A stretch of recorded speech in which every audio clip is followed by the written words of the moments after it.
Una vera e propria tempesta si sta scatenando dietro le quinte del Napoli. E il nome al centro di questo trambusto è niente meno che Victor Osimhen. Siamo tornati con un aggiornamento urgente ed elettrizzante sul futuro dell'attaccante nigeriano, che potrebbe essere sul punto di prendere una piega sorprendente.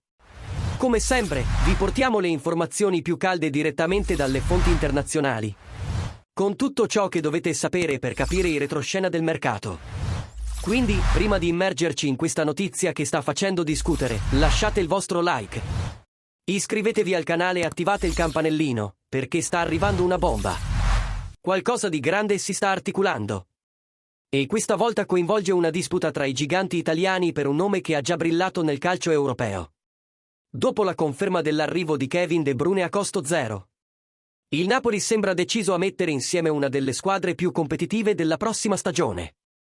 E al centro dei piani offensivi di Antonio Conte c'è Federico Chiesa, l'ala italiana che oggi appartiene al Liverpool. Anche dopo una stagione poco brillante in Premier League, con solo 14 partite e 2 gol, Chiesa suscita ancora enorme interesse sul mercato. E Conte vede nel giocatore il profilo ideale per il suo stile di gioco aggressivo, verticale e veloce. L'allenatore, che ammirava già l'atleta dai tempi della Juventus, ha chiesto la massima priorità al reparto calcio del Napoli. Secondo informazioni raccolte da testate come La Stampa, il Napoli ha già avviato le trattative per riportare Chiesa in Serie A. E il Liverpool sarebbe disposto a negoziare per una cifra considerata accessibile. I Reds hanno investito 12 milioni di euro più 3 di bonus per l'acquisto. E vista la mancanza di spazio per l'italiano in rosa, una sua uscita è all'ordine del giorno.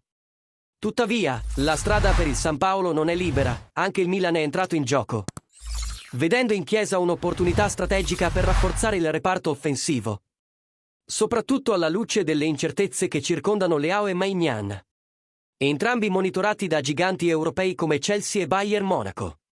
Il possibile arrivo di Chiesa al Napoli sarebbe un rinforzo importante e porterebbe anche una forte componente emotiva, dato che il giocatore è stato fondamentale nella conquista dell'Euro 2021 con la nazionale italiana.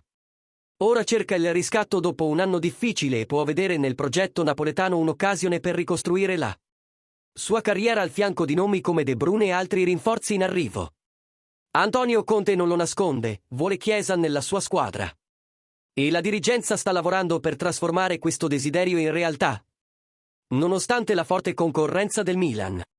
E ora tocca a te, tifoso napoletano, ti piacerebbe vedere Chiesa indossare la maglia azzurra del Napoli? Credi che possa ancora ritrovare lo splendore che lo ha consacrato agli europei? Oppure pensi che il club dovrebbe puntare su un altro profilo? Lascia qui nei commenti la tua opinione sincera e dici anche da quale città ci stai guardando. E, naturalmente, se ti è piaciuta questa copertura completa e vuoi continuare a ricevere gli aggiornamenti più caldi sul mercato calcistico, lascia un super grazie qui sul canale. Il tuo sostegno fa la differenza. Alla prossima!